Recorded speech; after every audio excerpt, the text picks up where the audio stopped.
Greetings and salutations, this is Imperator Vespasian and his trusty sidekick. Hello. Today we're going to show you our, well, I suppose you could call it a skimmer or a dropship for our freeborn army for Gates of Antares. You can see the crashed ship on the ground, which we originally made as just a scenery piece, just a bit of interesting scenery to have on the battlefield, to use as cover or to use as an objective point or whatever. So we did it up as a little crashed spacecraft. The design had been in my head for quite a while, and Antares has given me a chance to actually get around to doing it. However, we were asked by quite a few people if we would be making a flying version, which originally I had no idea of doing. But given so many people asked, and I thought it might be an interesting project, I made another version. It's identical to the one that's crashed on the ground, but this one is actually flying. So we can use it in our games as basically a freeborn ship, tank, ship, flyer, whatever you want to call it.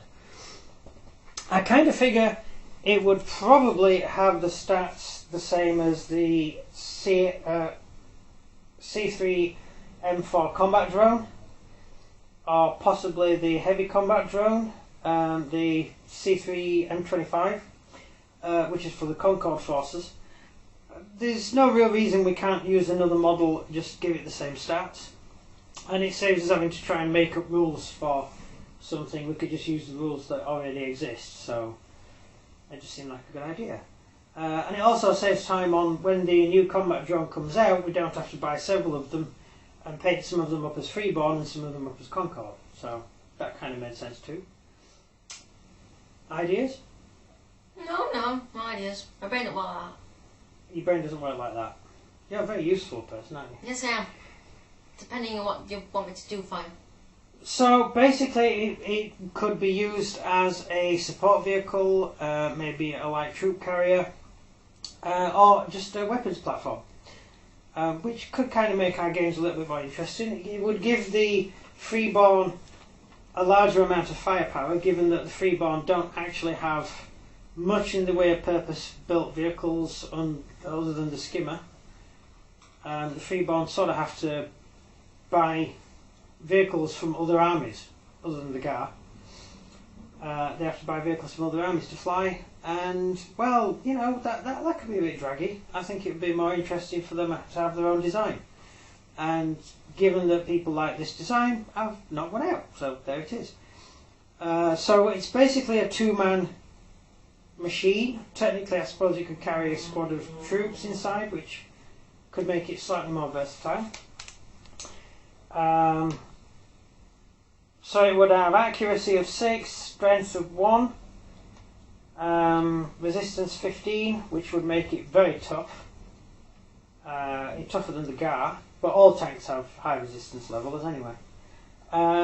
Initiative of 8, CO of 8. It would be a mod 3, giving it basically, it would have 3 action dice to move and fight during the game, like all vehicles do in Antares. How much points does it cost? Points. There's no points in the book. Well, that's There's no points for vehicles in the book. That's not really tired. Don't know why they didn't include vehicle points in the book. They have points for everything else, but they don't appear to have vehicles listed as points value. That's the... Isn't the combat drone not out yet? The drone there. The combat drone, which is this one here, the combat drone is currently on pre-order. So if you go to Warlord's site, you can pre-order the model now. It's only 25 quid, and it's a pretty decent model. It's quite a nice model. A lot smaller than I thought it would be, but you know, when you look at pictures, design pictures and stuff of it, it looks like it's going to be a lot bigger, but it's actually quite a lot smaller. But it's a really nice little model. So I'm going to be getting a few for my Concorde army, or your Concorde army, I should say, because it's really. No, Alright, my Concorde army. But you play Concorde when you're not playing GAR. Yeah, but and for some reason I win. Yeah. My Concorde troops are basically, I'm just using them as... Your freeborn need a little bit of a step up now. Yeah, the Freeborn keep getting their bottoms handed to them on a plate. But they've had a really bad time with it. Even when they would have won that black box mission. Yeah, that was just. If we didn't have that talk. Yeah. So.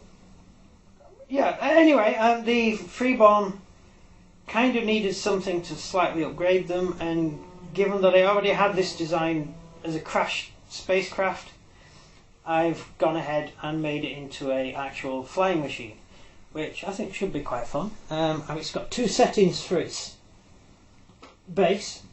It doesn't come off. Hang on. It's got two settings on its base, so you can have it in an attack mode, which is going down like that to attack, or you can have it in flight mode, which is how I had it before. So I've got two different settings that you can base it on. So yeah, I think it's quite a nice little model, and it was not too hard to build. The worst bit to build was the circular disc on the back, which was quite awkward. So it did take quite a bit of designing on the original crashed ship to make that look really cool. So putting it on an actual flying model where it's actually got to stand on its own, not as easy as it looks, but yeah, that was alright. I think we had a lot of fun with it, and that's it. And I quite like the paint scheme as well. It fits in with the theme of my army. So, do you have any questions? Yes. What? How exactly did you make the circular back end? Just got a strip of card, made it into put it round in a circle, and taped it, and then that's it. I made 3 equal distant supports for the support struts there, and I stuck them to the model, and then I just slotted the card into place. So it was actually quite easy to do, but I had to make the card and everything for it first, which was the hard part. So, any more questions? One more. Go on. How did you get the texture for these, the wing parts here and the back? Oh, that's it. Just drop my model. Just drop the model. And the back here. And the back there. That's just milliput. That's just basically you get the shell and you stick. You just put milliput on top, and then you just score the design you want in it. This wasn't an overcomplicated design. Some of the World War II stuff I build, the tanks have quite a lot of detail in the actual model, so you have quite a lot of work to do on it. This was basically just skimming it over and just putting in the marks where the ailerons and things go. So it wasn't too complicated. I did have a lot of umming and ahhing over which way I would do the wings, because I was thinking of doing them up, but when I did put them up, they just didn't look right. It didn't look like it was really flying. So I did them in the gull wing shape.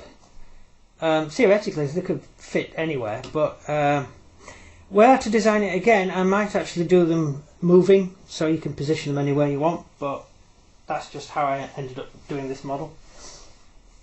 I didn't really think of making it movable until I'd already finished it, so that's it. Next question? That's all questions. That's everything. Yes.